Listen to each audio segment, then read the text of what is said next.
In May 2024, Donald Trump became the first former US president to be convicted on felony charges. And 2 days later, he made an unexpected first public appearance at a UFC event. Donald Trump is in the building, and the former president getting a standing ovation from the assembled masses here at UFC 302. The UFC, or Ultimate Fighting Championship, is the world's premier mixed martial arts league. In mixed martial arts, or MMA, it's a sport where grown men and women beat the living crap out of one another. But his arm's broken. His arm's broken. You saw when it snapped. Yeah. I mean, it's limp. It's limp by his side, even though he's protesting. Trump entered the arena flanked by Secret Service agents. Kid Rock's American Badass played in the background. The crowd chanted his name, and also, fuck Joe Biden. And UFC President Dana White was by his side the entire time. Ushered in by UFC CEO Dana White. Boy, the round of applause he's getting right now is pretty staggering. And you had to imagine that's what was going to happen.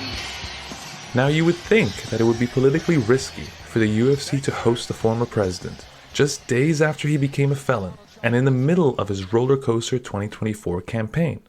But Trump and the UFC, they go way back. President Donald Trump, former President Donald Trump with us here for UFC 290. And the support that he has in this arena tonight, this group is going to blow up.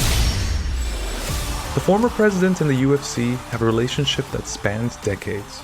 From a glance, this may look innocuous, just a bombastic organization rubbing shoulders with a bombastic politician. But that's not the whole story.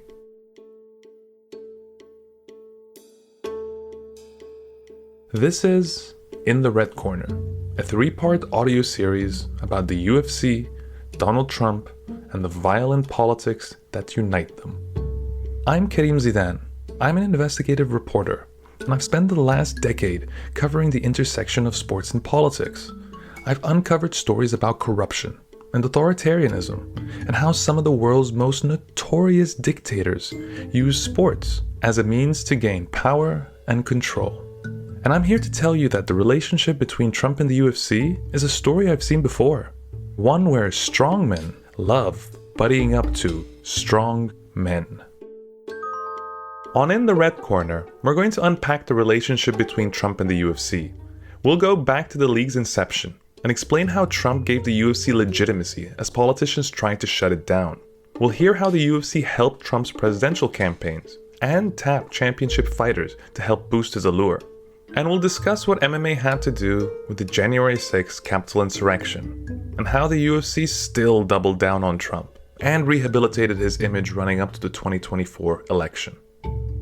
In the Red Corner lifts the veil on how the UFC plays a key role in US politics. And in a country that feels like it's coming apart at the seams, this matters. Because something's at stake when powerful leaders buddy up to powerful fighters. The success of a billion-dollar company, the political views of millions of impressionable young men, and, potentially, US democracy itself. Some of you listening may watch your favorite fighters every Saturday night, so you know that fighting, it's about using force to control others. This is something Trump knows a lot about.